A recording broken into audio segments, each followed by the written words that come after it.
Il avait dépensé des millions en médecins célèbres. Aucun n'avait posé le bon diagnostic, mais la nounou qu'il avait failli ne pas embaucher vit ce que tous avaient ignoré. Ce qu'elle découvrit changea tout.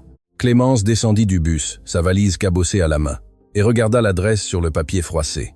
Le numéro correspondait, mais elle dut vérifier 3 fois, car elle ne pouvait tout simplement pas croire ce que ses yeux voyaient. Derrière le portail en fer forgé s'élevait le plus grand hôtel particulier qu'elle n'eût jamais vu de sa vie. Un palais de verre et de marbre qui semblait sorti d'un magazine d'architecture internationale. Elle arrangea ses cheveux châtains, relevés en un chignon simple, et respira profondément. À 32 ans, elle avait déjà travaillé dans de nombreuses maisons, pris soin de nombreux enfants, mais elle n'avait jamais mis les pieds dans un endroit comme celui-ci. L'agence de placement l'avait appelée la veille, disant qu'un homme d'affaires avait un besoin urgent d'une nounou expérimentée avec des enfants ayant des besoins spéciaux. Le salaire offert était 5 fois supérieur à tout autre emploi qu'elle avait jamais eu. Clémence appuya sur le bouton de l'interphone et attendit. Une voix féminine, sèche et formelle, répondit après quelques secondes. « Oui, bonjour. Je suis Clémence Moreau. Je suis venue pour l'entretien pour le poste de nounou. » Il y eut une pause bien trop longue. Clémence sentit son estomac se serrer, imaginant qu'elle s'était être trompée d'adresse, d'heure, ou qu'ils avaient déjà trouvé quelqu'un d'autre.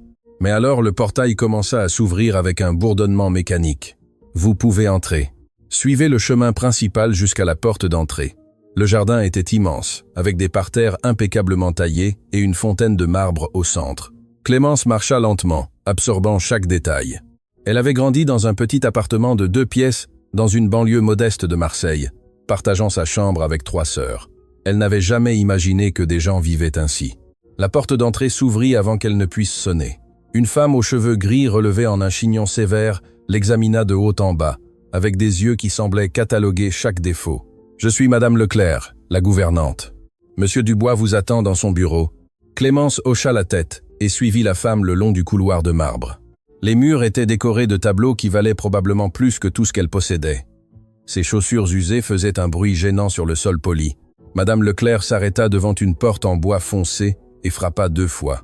« Monsieur Dubois, la candidate est arrivée. Entrez. » La voix était grave, fatiguée. Clémence entra dans le bureau et vit un homme assis derrière un bureau imposant, entouré de piles de papiers et de dossiers médicaux. Antoine Dubois avait 38 ans, mais en paraissait au moins 10 de plus. Des cernes profonds marquaient son visage, et il y avait une tension dans ses épaules qui suggérait des nuits sans sommeil. Il leva les yeux et l'étudia un instant. Clémence sentit qu'elle était évaluée comme une pièce sur un échiquier. « Asseyez-vous, s'il vous plaît. » Elle obéit, posant sa valise sur le sol à côté de la chaise. « L'agence m'a dit que vous aviez de l'expérience avec des enfants malades. »« Oui, monsieur. J'ai travaillé 3 ans avec une petite fille atteinte de paralysie cérébrale. Avant cela, j'ai pris soin d'un petit garçon atteint d'autisme sévère pendant 2 ans. »« Et pourquoi avez-vous quitté ces emplois ? » La petite fille est allée dans une institution spécialisée lorsque sa mère a déménagé dans un autre pays. Le petit garçon. Clémence fit une pause, sentant le nœud familier dans sa gorge. Le petit garçon est décédé. Complications cardiaques. Antoine l'observa avec plus d'attention. Il y avait quelque chose de différent dans son regard maintenant. Une ombre de reconnaissance. « Je suis désolé. Merci. Ce fut difficile, mais j'ai beaucoup appris avec lui. J'ai appris à faire attention aux détails, aux petits changements que les médecins ne remarquent parfois pas. » Antoine s'adossa à sa chaise et passa la main sur son visage. Un geste d'épuisement qui semblait automatique. « Je vais être direct avec vous, Clémence. Ces 2 dernières années, j'ai dépensé plus de 3 millions d'euros en médecins et spécialistes, en examens, en traitements. Mes fils, Louis et Hugo, ont 5 ans. Ce sont des jumeaux, ils sont malades. » Clémence se pencha en avant écoutant. Aucun médecin ne parvient à découvrir ce qu'ils ont. Cela a commencé il y a environ 1 an et demi. Fatigue extrême, douleurs musculaires, problèmes de concentration, perte de poids. Nous avons fait tous les examens imaginables. Nous avons consulté des spécialistes à Paris, à Lyon, à Genève, à Londres. Personne ne sait ce que c'est, et les symptômes s'aggravent. Lentement, oui. Au début, ils pensaient que c'était de l'anémie. Puis, ils ont suspecté un syndrome auto-immune. Nous avons fait des biopsies de moelle osseuse, des IRM, des tests génétiques, tout est resté sans conclusion. Clémence traita les informations en silence. Quelque chose dans cette histoire n'avait pas de sens complet, mais elle ne parvenait pas à identifier quoi. Où est la mère des enfants? L'expression d'Antoine se referma comme une porte verrouillée. Isabelle est décédée il y a 2 ans. Accident de voiture. Les garçons avaient 3 ans. Je suis désolé, monsieur Dubois. Les symptômes ont commencé environ 6 mois après sa mort. Il fit une longue pause. Les médecins disent que cela pourrait être psychosomatique, qu'ils manifestent leur deuil à travers leur corps. Mais je n'y crois pas. Quelque chose ne va pas avec mes fils et je découvrirai ce que c'est, même si je dois dépenser chaque centime que je possède. À ce moment, la porte du bureau s'ouvrit et un homme en blouse blanche entra sans frapper. Il avait environ 50 ans, les cheveux gris peignés en arrière et portait une mallette en cuir qui semblait coûter plus que le salaire mensuel de Clémence. « Antoine, nous devons parler des résultats du dernier bilan. » Le médecin s'arrêta en voyant Clémence. « Qui est-ce ?»« Docteur Delacroix. Voici Clémence. Elle est en entretien pour le poste de nounou. » Le médecin l'examina d'un regard qui fit que Clémence se sentit comme un insecte sous une loupe. « Encore une nounou, Antoine. Nous en avons déjà parlé. Ce dont vos fils ont besoin, ce sont des soins médicaux spécialisés, pas d'une autre employée de maison qui joue à l'infirmière. » Clémence sentit le sang lui monter au visage, mais garda son sang-froid.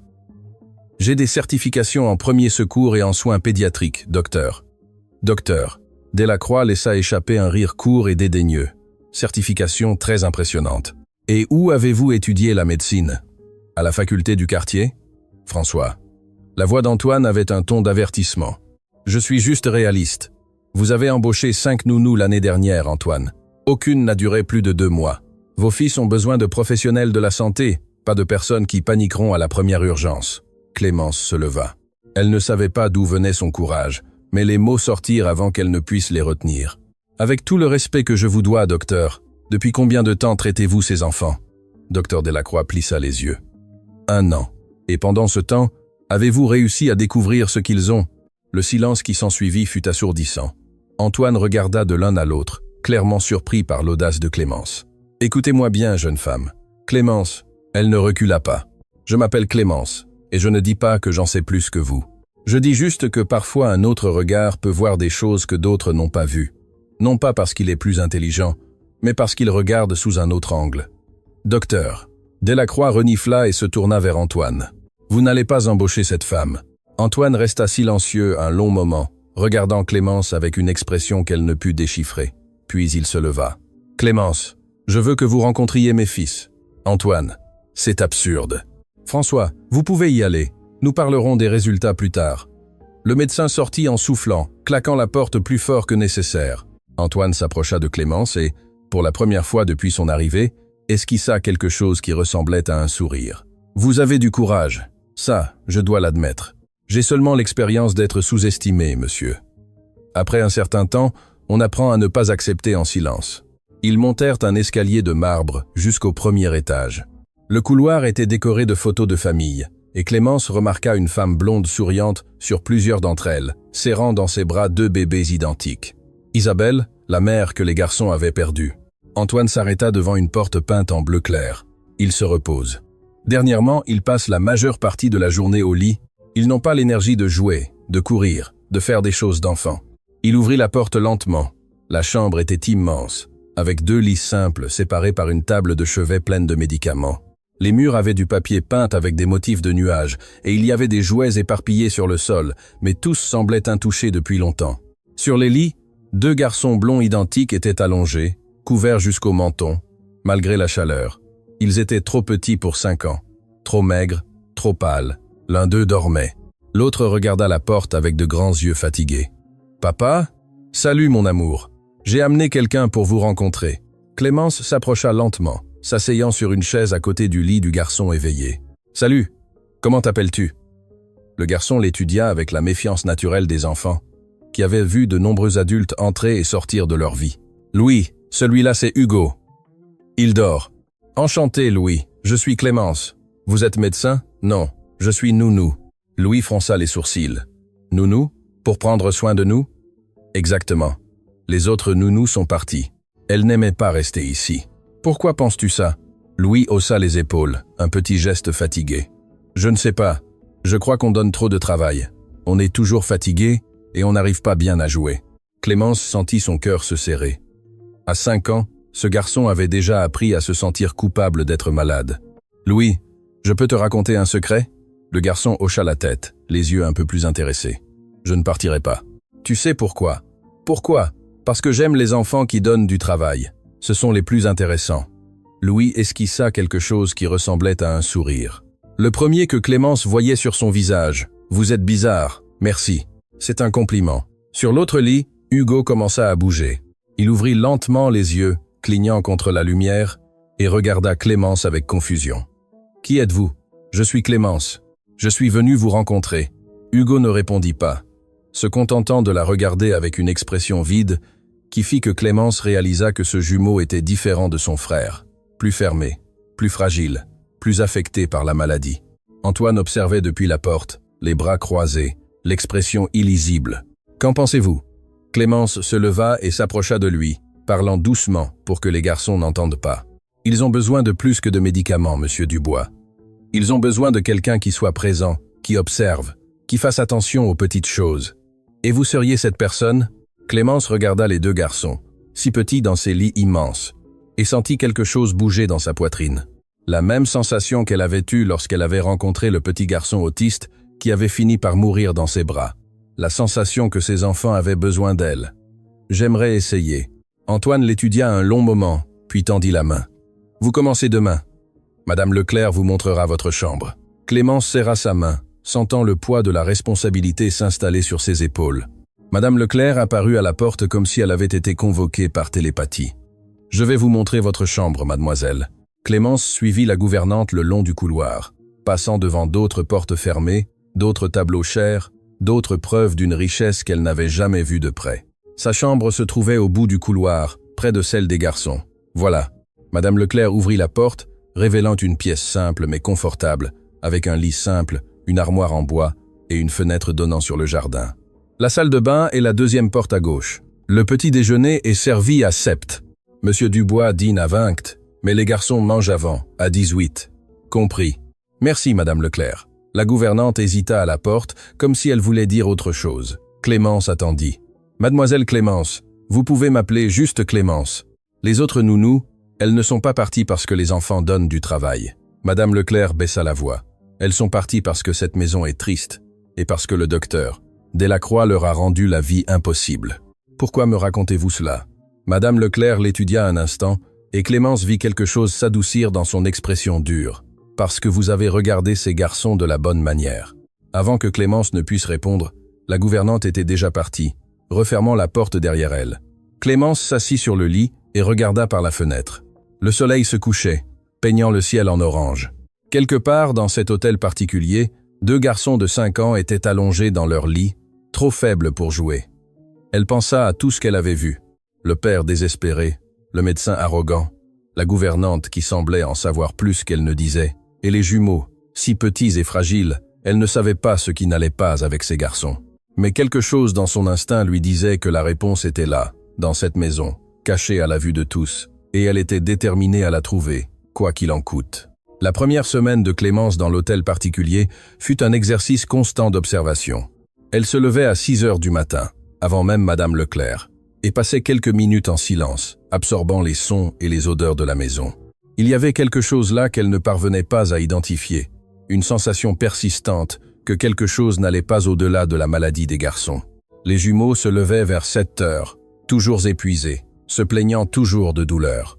Clémence remarqua que les symptômes semblaient pires le matin et s'amélioraient légèrement au cours de la journée. « Louis, tu veux prendre ton petit déjeuner dehors aujourd'hui ?» Le garçon la regarda avec surprise. « Dehors ?» Dans le jardin, sous ce grand arbre. Louis hésita, regardant son frère sur l'autre lit. « Hugo ne voudra pas.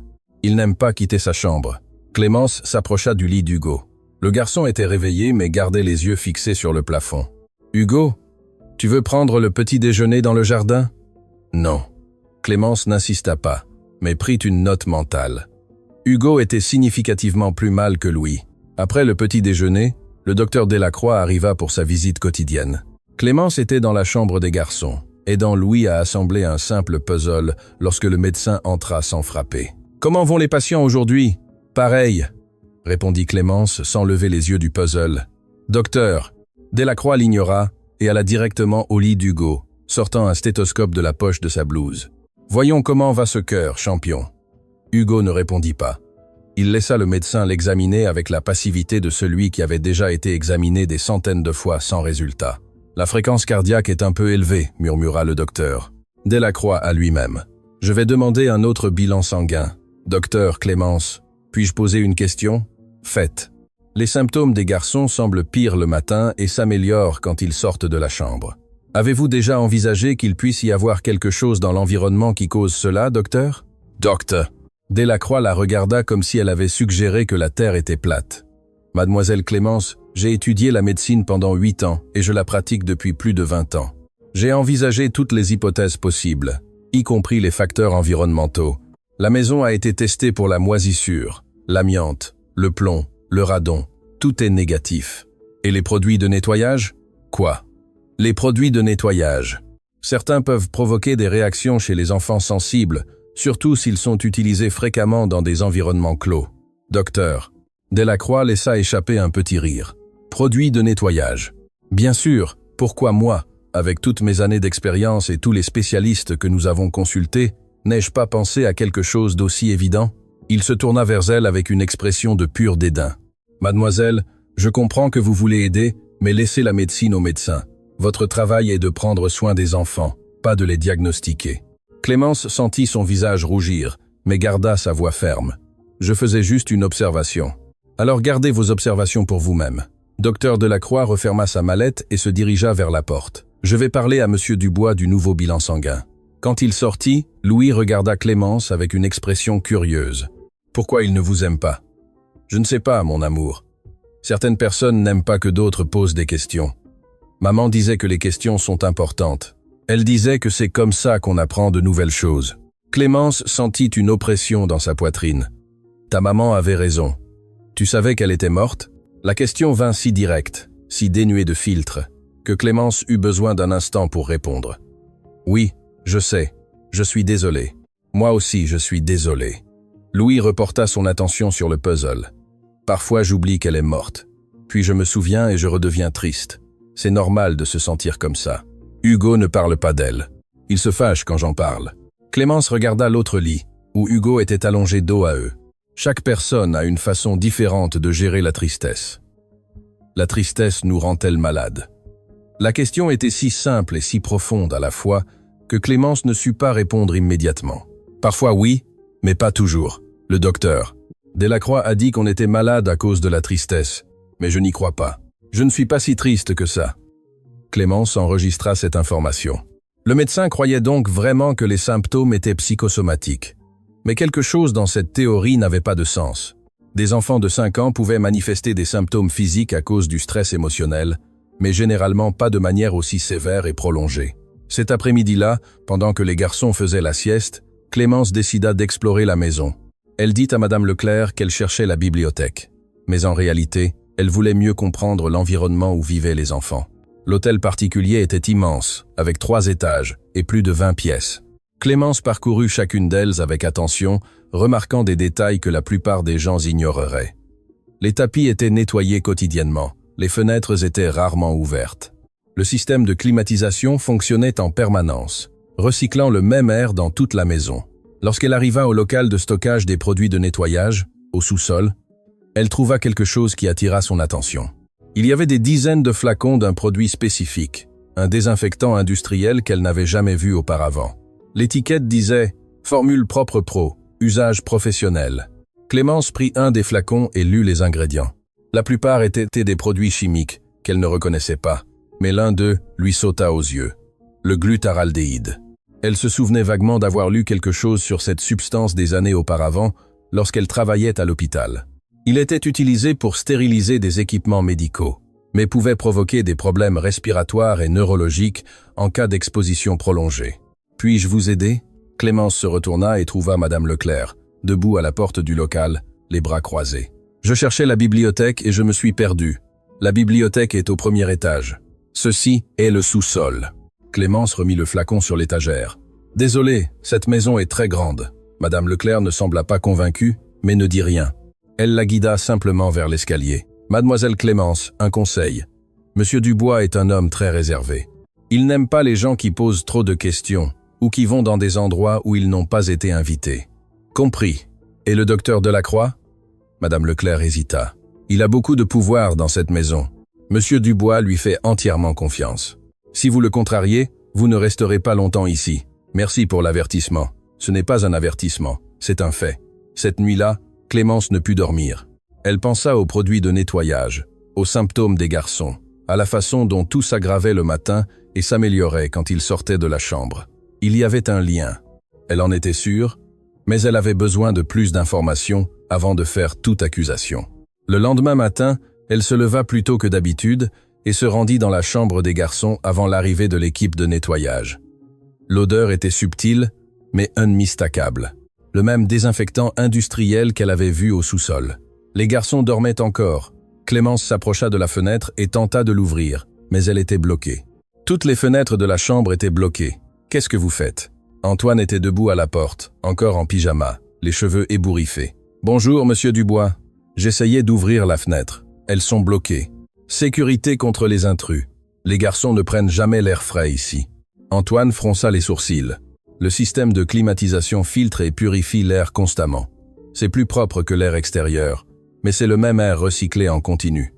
Quel est votre point, Clémence? Elle hésita.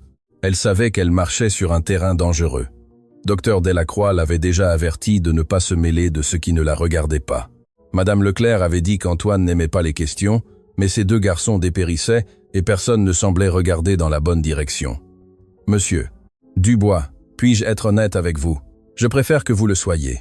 Je pense que les garçons sont exposés à quelque chose dans cette maison qui cause leurs symptômes.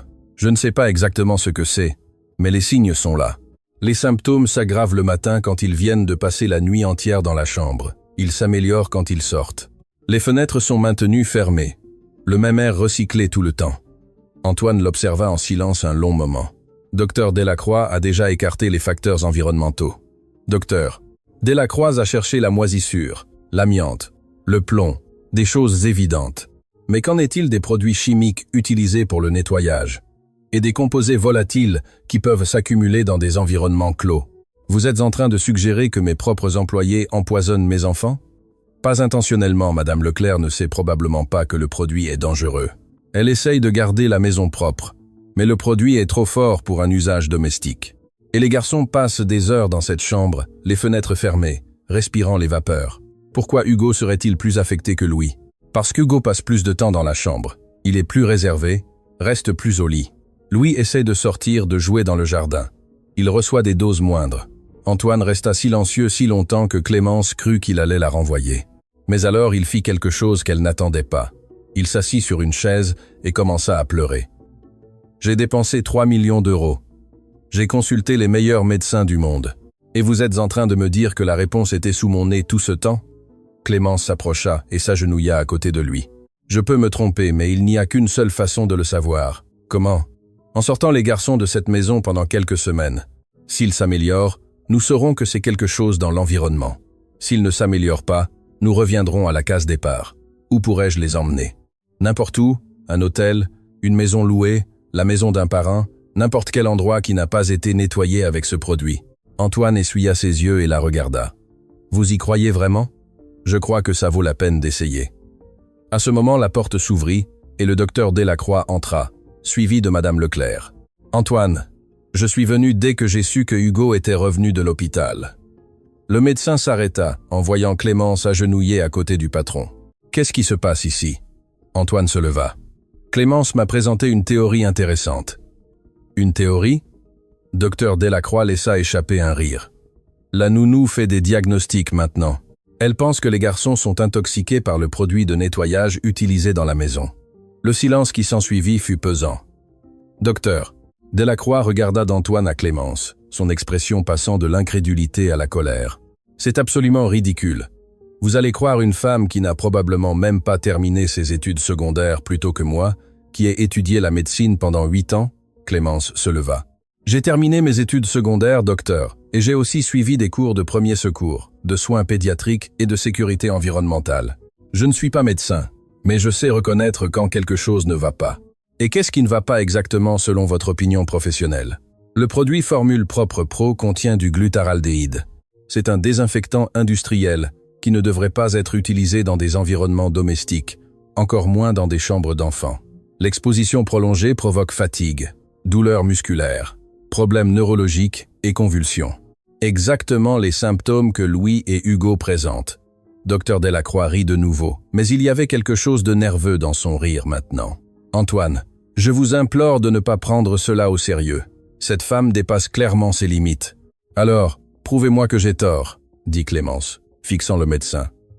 Faites un test toxicologique spécifique pour le glutaraldéhyde. Si le résultat est négatif, je m'en irai et n'en parlerai plus jamais. Je ne vais pas gaspiller des ressources avec des théories conspirationnistes d'une employée de maison. Alors vous avez peur de découvrir que j'ai raison. Le visage du docteur Delacroix devint rouge. Comment osez-vous? Ça suffit. La voix d'Antoine coupa l'air. Docteur Delacroix, je veux que vous fassiez le test que Clémence demande. Antoine, c'est absurde. Je paye. C'est moi qui décide ce qui est absurde ou non. Après tout ce que j'ai fait pour vous et pour vos fils, vous allez croire cette femme? Antoine s'approcha du médecin. François, vous êtes un excellent médecin, mais en plus d'1 an, vous n'avez pas réussi à découvrir ce que mes fils ont. Clémence est là depuis quelques semaines et elle a déjà une théorie qui a du sens. Si elle a tort, rien n'est perdu. Si elle a raison, mes fils peuvent enfin aller mieux. Docteur. Delacroix regarda d'Antoine à Clémence, la colère irradiant pratiquement de son corps. Très bien, je ferai le test. Mais quand il sera négatif, je veux que cette femme soit hors de cette maison. Si le résultat est négatif, je ferai mes valises moi-même, dit Clémence. Très bien, nous avons un accord. Le médecin sortit en claquant la porte. Madame Leclerc, qui était restée silencieuse pendant toute la discussion, regarda Clémence avec une expression qu'elle ne put déchiffrer. « J'espère que vous savez ce que vous faites, mademoiselle. Moi aussi, Madame Leclerc. » Lorsqu'ils furent seuls, Antoine se tourna vers Clémence. « Vous en êtes sûr? » « Non, mais je suis sûr que nous devons essayer quelque chose de différent. Les méthodes traditionnelles ne fonctionnent pas. Et si vous vous trompez, alors je partirai. Et vous continuerez à chercher des réponses. Et si vous avez raison, Clémence réfléchit un instant. Si j'ai raison, vos fils iront mieux. Et vous devrez accepter que parfois les réponses les plus importantes viennent de ceux que l'on attend le moins. Antoine la regarda un long moment, et Clémence vit quelque chose dans ses yeux qu'elle n'avait pas vu auparavant. De l'espoir, fragile, hésitant, mais réel. Merci Clémence de ne pas abandonner. Je n'abandonne jamais les enfants qui ont besoin de moi. Cette nuit-là, Clémence alla dans la chambre des garçons pour leur souhaiter bonne nuit. Hugo était allongé sur son lit. Il regardait le plafond pendant que Louis jouait avec quelques petites voitures sur le sol. « Salut les garçons, je suis venu vous dire bonne nuit. » Louis leva les yeux. « Clémence, papa a dit qu'on allait voyager. Peut être. Papa est encore en train de décider. Où? Je ne sais pas encore, mais ce sera une aventure. » Hugo se retourna dans son lit et la regarda. « Je ne veux pas voyager. Pourquoi, mon amour? Parce que c'est la maison de maman ici. Si on part, elle ne saura pas où on est. » Clémence sentit son cœur se serrer. À 5 ans, ce garçon espérait encore que sa mère revienne. « Hugo, ta maman saura toujours où tu es, peu importe où tu vas. Comment? Parce qu'elle vit ici. » Clémence toucha sa propre poitrine. « Dans ton cœur. Et ton cœur t'accompagnera partout. » Hugo resta silencieux un instant, traitant les mots. « Tu crois que maman est heureuse? Je pense qu'elle est très fière de toi et de ton frère. Et je pense qu'elle veut que vous alliez bien. On n'est pas bien, je sais, mais on le sera. Tu promets? » Clémence hésita. Elle ne voulait pas faire de promesses qu'elle ne pouvait pas tenir. Mais en regardant ce garçon fragile, si petit dans ce lit immense, elle ne put se retenir. « Je promets que je ferai tout ce que je peux pour que vous alliez bien. » Et c'était une promesse qu'elle avait l'intention de tenir, quoi qu'il en coûte. Les 2 jours suivants furent tendus. Le docteur Delacroix avait prélevé des échantillons de sang et d'urine des garçons pour les tests toxicologiques, mais les résultats prendraient au moins 48 heures. Antoine avait décidé de suivre son conseil et avait loué une maison de plage à 2 heures de la ville. L'idée était d'y emmener les garçons dès que les résultats seraient connus, peu importe ce qu'ils montraient. Clémence était d'accord. Même si les tests étaient négatifs, éloigner les enfants de cet environnement pourrait aider. Le 2e soir d'attente, Clémence était dans la chambre des garçons, aidant Louis à dessiner pendant qu'Hugo se reposait, quand Madame Leclerc apparut à la porte. « Mademoiselle Clémence, j'ai besoin de vous parler. » En privé, Clémence suivit la gouvernante jusqu'à la cuisine, où elles trouvèrent de l'intimité. « Qu'y a-t-il, Madame Leclerc ?» La femme plus âgée hésita, les mains nerveusement entrelacées. « Je dois vous dire quelque chose à propos du produit de nettoyage. » Clémence sentit son cœur s'accélérer. « Quoi à ce sujet? C'est moi qui ai choisi ce produit.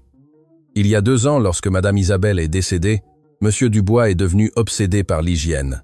Il voulait que la maison soit impeccablement propre, stérilisée. Il a dit qu'il ne voulait pas que quiconque d'autre tombe malade. Et vous avez choisi un désinfectant industriel. Je ne savais pas que c'était dangereux. Madame Leclerc avait des larmes aux yeux. Le vendeur a dit que c'était le plus fort du marché, qu'il tuait tous les germes. Je pensais que je protégeais les enfants. Madame Leclerc, vous ne pouviez pas savoir. Mais j'aurais dû faire des recherches. J'aurais dû lire les étiquettes plus attentivement. La gouvernante commença à pleurer. Si j'ai fait ça à ces garçons, ou si je les ai rendus malades? Clémence posa sa main sur son épaule. Vous essayez d'aider. Vous ne pouviez pas savoir. Vous saviez. Vous avez regardé le produit et vous avez su. J'ai eu la chance de travailler dans un hôpital où ils utilisaient du glutaraldéhyde. Sans cela, je ne l'aurais jamais reconnu. Madame Leclerc essuya ses yeux. Si les tests prouvent que vous avez raison, je démissionnerai. Ne faites pas ça. Les garçons ont besoin de vous. Cette maison a besoin de vous. Comment peuvent-ils me faire confiance après ce que j'ai fait? Vous n'avez rien fait exprès. Et quand il découvrira la vérité, Monsieur Dubois le comprendra. Madame Leclerc la regarda avec une expression de gratitude mêlée de culpabilité. Pourquoi êtes-vous si gentille avec moi? J'ai été froide avec vous depuis votre arrivée. Clémence sourit légèrement, parce que je sais ce que c'est de porter de la culpabilité, et je sais qu'on fait de son mieux avec les informations qu'on a. Vous êtes une bonne personne, Clémence. J'essaie juste d'aider ses enfants. Quand Clémence retourna dans la chambre des jumeaux, elle trouva Antoine assis entre les deux lits, lisant une histoire aux garçons. C'était une scène qu'elle n'avait pas vue auparavant. Le père consacrant du temps exclusif à ses fils, la voix basse et affectueuse, les garçons le regardant avec adoration. Elle resta à la porte, observant, sentant une vague d'émotion. Il y avait quelque chose de profondément beau dans cette scène, quelque chose qui montrait l'homme derrière l'homme d'affaires. Antoine leva les yeux et la vit. « Clémence, voulez-vous vous joindre à nous? Je ne veux pas interrompre. Vous n'interrompez pas. » Je lisais leur partie préférée, le chevalier qui sauve la princesse. Louis regarda Clémence avec enthousiasme. « Vous aimez les histoires? »« J'aime beaucoup. Alors asseyez-vous ici. » Il lui tapota la place à côté de lui sur le lit. Clémence s'assit, et Antoine continua l'histoire. C'était un conte de fées classique, plein d'aventures et de fins heureuses. Mais en écoutant, Clémence pensait que l'histoire réelle de ces garçons n'avait pas encore trouvé sa fin heureuse. Les résultats des tests arrivèrent un jeudi matin et changèrent tout. Clémence était dans la cuisine en train de prendre le petit déjeuner quand Antoine entra avec une expression qu'elle n'avait jamais vue auparavant. C'était un mélange de soulagement, de colère et de quelque chose qui ressemblait à de la révérence. « Les tests sont positifs », dit-il, la voix presque un murmure. « Glutaraldéhyde, niveau élevé dans le sang des deux garçons. Hugo a des concentrations 3 fois plus élevées que Louis. » Clémence sentit ses jambes fléchir. Elle avait raison. Qu'est-ce que cela signifie? Cela signifie que vous avez sauvé la vie de mes fils. Docteur. Delacroix apparut à la porte de la cuisine et son expression était difficile à lire. Antoine, nous devons parler de ces résultats. Qu'y a-t-il à discuter? Clémence avait raison. Techniquement, oui, mais je n'aurais jamais pu prévoir cela. Le glutaraldéhyde n'est pas quelque chose que l'on recherche dans les examens de routine. Et pourquoi n'avez-vous pas enquêté quand Clémence l'a suggéré? Parce que c'était une théorie absurde, venant de quelqu'un sans qualification médicale. Docteur. Delacroix éleva la voix. J'ai 25 ans d'expérience. Antoine fit un pas vers le médecin. Cette nounou a fait en 2 semaines ce que vous n'avez pas réussi à faire en plus d'1 an. Elle a eu de la chance, rien de plus. Chance. La voix de Clémence était basse, mais ferme. Vous appelez ça de la chance quand quelqu'un fait attention aux détails que les autres ignorent. Docteur Delacroix la regarda avec mépris. Vous êtes une employée qui a eu de la chance. Cela ne fait pas de vous un médecin. Je n'ai jamais dit que j'étais médecin. J'ai juste dit que quelque chose n'allait pas. Et c'était le cas. Antoine se positionna entre les deux. Docteur Delacroix, merci pour vos services, mais je pense que nous n'en avons plus besoin. Vous me renvoyez? Je dis que nous trouverons un autre professionnel. Le visage du docteur Delacroix devint rouge de colère. Vous allez le regretter, Antoine. Je n'aurai pas à le faire. J'ai quelqu'un qui se soucie vraiment d'eux. Docteur Delacroix sortit en claquant les portes. Madame Leclerc, qui était restée silencieuse pendant toute la discussion, regarda Clémence avec une expression qu'elle ne put déchiffrer. « J'espère que vous savez ce que vous faites, mademoiselle. »« Moi aussi, Madame Leclerc. » Lorsqu'ils furent seuls, Antoine se tourna vers Clémence. « Vous en êtes sûr? »« Non, mais je suis sûr que nous devons essayer quelque chose de différent. Les méthodes traditionnelles ne fonctionnent pas. Et si vous vous trompez? Alors je partirai et vous continuerez à chercher des réponses. Et si vous avez raison? Clémence réfléchit un instant. Si j'ai raison, vos fils iront mieux. Et vous devrez accepter que parfois les réponses les plus importantes viennent de ceux que l'on attend le moins. Antoine la regarda un long moment, et Clémence vit quelque chose dans ses yeux qu'elle n'avait pas vu auparavant. De l'espoir, fragile, hésitant, mais réel. Merci Clémence de ne pas abandonner. Je n'abandonne jamais les enfants qui ont besoin de moi. Cette nuit-là, après que les garçons furent endormis, Clémence et Antoine restèrent assis dans la salle d'attente de l'hôpital, côte à côte. « Vous savez que ce ne sera pas facile, n'est-ce pas ?» dit Clémence. « Nous avons encore un long chemin à parcourir. Hugo aura besoin de mois de traitement. Louis aura aussi besoin d'un suivi. Et je ne suis pas médecin. Je sais. Mais vous êtes plus que n'importe quel médecin pourrait être pour eux. » Antoine lui tint la main. « Vous les voyez vraiment, pas comme des patients ou des problèmes à résoudre. Vous les voyez comme des enfants qui ont besoin d'amour. Ils méritent tout l'amour du monde. Et vous méritez d'être aimé aussi, Clémence. » Elle le regarda et, pour la première fois, depuis qu'elle était entrée dans cet hôtel particulier, sentit qu'elle n'avait plus besoin de faire ses preuves, qu'elle n'avait plus besoin de lutter contre la méfiance et les préjugés, qu'elle avait trouvé un endroit où elle était valorisée pour ce qu'elle était, non pour ce qu'elle avait ou n'avait pas. « Merci, murmura-t-elle, de m'avoir cru quand personne d'autre ne m'a cru. C'est moi qui vous remercie de ne pas avoir abandonné quand il aurait été plus facile de partir.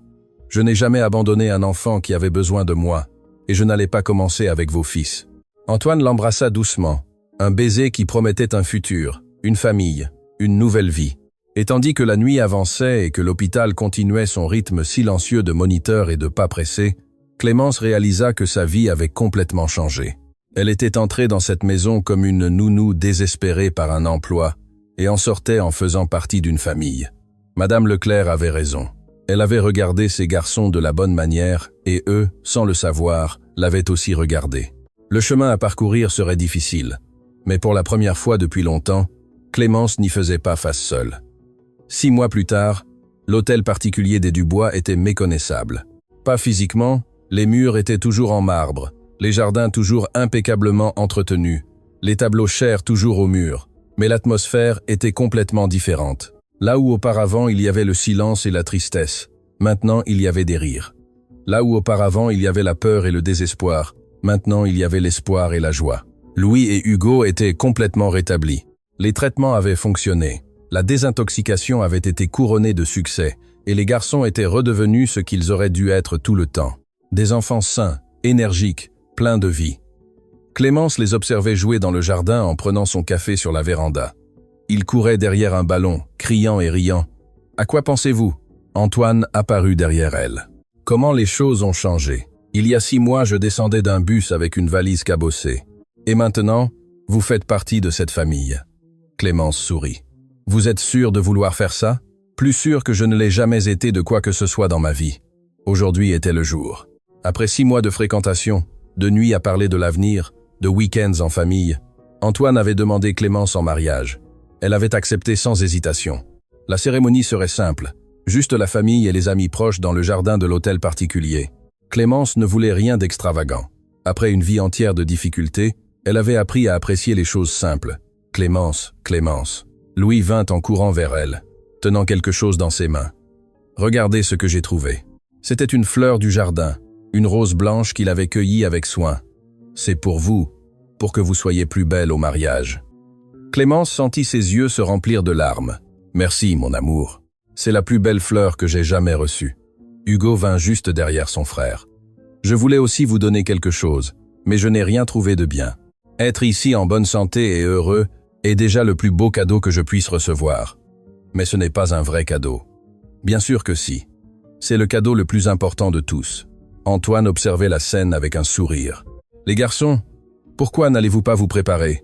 La cérémonie commence dans 1 heure. »« D'accord, papa. » Les deux coururent à l'intérieur de la maison, laissant Clémence et Antoine de nouveau seuls.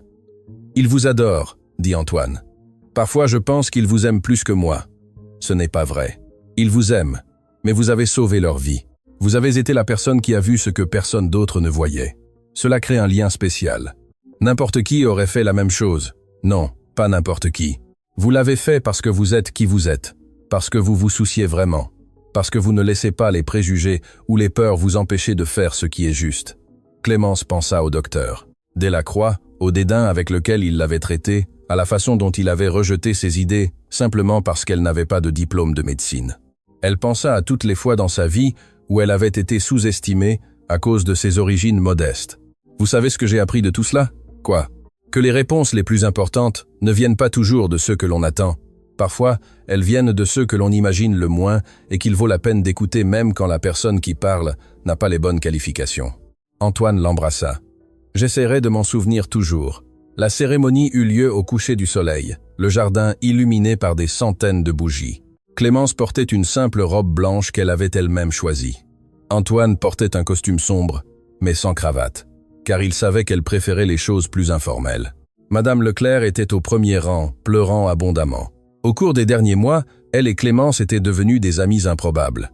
La gouvernante ne s'était jamais complètement pardonnée pour le produit de nettoyage, mais Clémence l'avait aidée à comprendre que les erreurs ne définissaient pas une personne. Louis et Hugo étaient les porteurs d'alliance. Ils portaient les anneaux sur un coussin de velours, sérieux et concentrés, comme si c'était la mission la plus importante de leur vie. « Êtes-vous prête ?» demanda le prêtre à Clémence. Plus que jamais. Les vœux furent simples, sincères, sans fioritures inutiles. Antoine promit d'aimer et de prendre soin de Clémence toute sa vie. Clémence promit d'aimer et de prendre soin d'Antoine et des garçons comme si c'était sa propre chair et son sang. « Acceptez-vous Antoine comme votre époux ?»« J'accepte. »« Acceptez-vous Clémence comme votre épouse ?»« J'accepte. Alors je vous déclare mari et femme. » Le baiser fut doux, plein de promesses. Les garçons applaudirent et crièrent. Madame Leclerc pleura encore plus et Clémence, pour la première fois de sa vie, sentit qu'elle était exactement là où elle devait être. La fête continua tard dans la nuit. Mais Clémence sortit à un moment pour être seule dans le jardin. Elle avait besoin d'un moment pour absorber tout ce qui s'était passé. « Puis-je me joindre à vous ?» C'était Hugo, toujours vêtu de son petit costume de porteur d'alliance, les yeux fatigués, mais brillants. « Bien sûr, mon amour. Viens t'asseoir avec moi. » Il s'installa à côté d'elle sur le banc de jardin. « Clémence, je peux vous demander une chose ?»« Oui. »« Maintenant que vous avez épousé papa, êtes-vous ma vraie maman ?» Clémence sentit son cœur se serrer. C'était une question qu'elle savait devoir venir, mais elle ne s'y attendait pas si tôt. « Je ne remplacerai jamais ta vraie maman, Hugo. Isabelle sera toujours ta maman, et tu pourras toujours l'aimer et te souvenir d'elle. Mais tu prends soin de nous comme une maman. Oui. Et je t'aime, toi et Louis, comme si vous étiez mes propres enfants. Mais l'amour n'est pas une compétition. Tu peux aimer Isabelle et m'aimer aussi. Le cœur a de la place pour tout le monde. » Hugo réfléchit un instant. « Alors je peux vous appeler maman ?» Clémence sentit des larmes couler sur son visage. « Si tu veux, tu peux m'appeler comme tu veux. Je veux parce que vous êtes ma maman maintenant. La maman qui prend soin de nous ici. » Il la serra dans ses bras et Clémence le retint de toute la force qu'elle avait. « Je t'aime, Hugo, très très fort. Moi aussi je vous aime, maman. » Louis apparut en courant. « Qu'est-ce que vous faites ?» Hugo me raconte un secret. « Quel secret ?» Hugo regarda Clémence avec un sourire. « Que Clémence est notre maman maintenant. » Louis écarquilla les yeux. « C'est vrai. Je peux vous appeler maman aussi ?»« Oui, maman. » Louis sauta sur les genoux de Clémence. « J'ai toujours voulu avoir une maman à nouveau. » Antoine apparut dans le jardin, probablement à leur recherche. « Je vous ai trouvé. Qu'est-ce qui se passe ici ?»« Papa, Clémence est notre maman maintenant, » annonça Louis. Elle a dit qu'on pouvait l'appeler comme ça. Antoine regarda Clémence, qui avait les larmes aux yeux mais souriait. « C'est vrai? Et si ça ne vous dérange pas ?»« Ça dérange, Clémence ? C'est tout ce que j'ai toujours voulu pour eux, une mère qui les aimait vraiment. » Il se joignit à eux sur le banc, et les quatre restèrent enlacés sous les étoiles. Une famille improbable réunie par le destin. « Vous savez ce à quoi je pensais ?» dit Clémence après un moment. « Quoi ? Qu'il devrait y avoir un moyen d'aider d'autres familles qui traversent la même chose que vous avez traversée. Des enfants malades, des parents désespérés, des médecins qui ne trouvent pas de réponse. » Antoine la regarda avec intérêt. « Qu'avez-vous en tête ? Une fondation, une sorte d'organisation qui aide à enquêter sur des cas médicaux non résolus, surtout ceux où des facteurs environnementaux peuvent être la cause. Ce serait incroyable.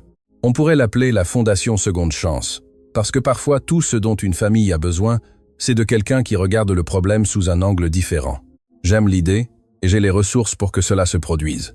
Le feriez-vous, Clémence ? Vous avez sauvé la vie de mes fils. Si vous voulez sauver la vie d'autres enfants, je ferai tout ce qui est en mon pouvoir pour vous aider. » Et ainsi, cette nuit de mariage naquit non seulement une famille, mais une mission, une fondation qui, dans les années suivantes, aiderait des centaines de familles à trouver des réponses que les médecins traditionnels ne pouvaient pas fournir.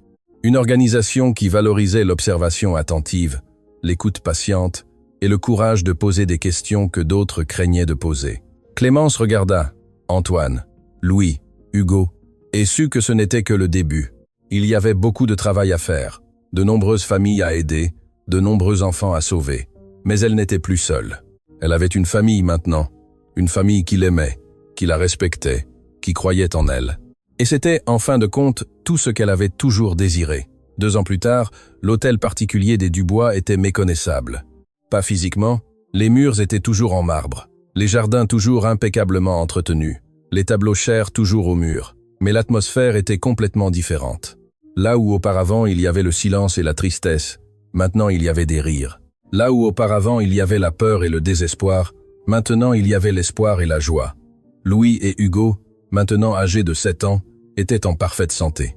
Ils fréquentaient l'école normalement, jouaient, faisaient des bêtises. Le cauchemar de la maladie semblait lointain. Un dimanche après-midi, alors que la famille faisait un pique-nique dans le jardin, Louis vint en courant avec une lettre à la main. « Maman, maman, une lettre est arrivée pour toi !» Clémence prit l'enveloppe et reconnut l'expéditeur immédiatement. C'était de l'ordre des médecins. « Qu'est-ce que c'est ?» demanda Antoine. « Je ne sais pas, laisse-moi l'ouvrir. » La lettre était courte, mais significative. L'ordre accordait à Clémence une certification honorifique en tant que consultante en santé environnementale, en reconnaissance de son travail pionnier dans l'identification des causes environnementales de maladies pédiatriques. « C'est incroyable, Clémence. Je n'y crois pas. » Elle regarda la lettre, les mains tremblantes. « Après tout ce que le docteur Delacroix a dit sur mon manque de qualification, vous avez montré à tout le monde. » Hugo s'approcha et regarda la lettre avec curiosité. « Qu'est-ce que ça veut dire, maman ?» « Cela signifie que les gens reconnaissent le travail que je fais. Comme un prix. Plus ou moins.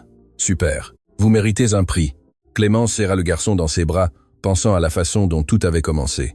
Une lettre de licenciement de la dernière famille pour laquelle elle avait travaillé, un poste urgent dans l'hôtel particulier d'un millionnaire, 2 garçons malades que personne ne parvenait à guérir, et maintenant une famille, un but, une reconnaissance qu'elle n'avait jamais cherchée, mais qui signifiait tout. « Vous savez ce que j'aime le plus chez vous, dit Antoine, c'est que vous n'avez jamais perdu votre humilité, parce que c'est ce que je suis, et je n'oublierai pas d'où je viens. » Les garçons coururent jouer, et Antoine et Clémence restèrent assis sur l'herbe. « Vous êtes heureuse ?» demanda-t-il. « Plus heureuse que je n'aurais jamais pu l'imaginer. »« Vraiment, Antoine ?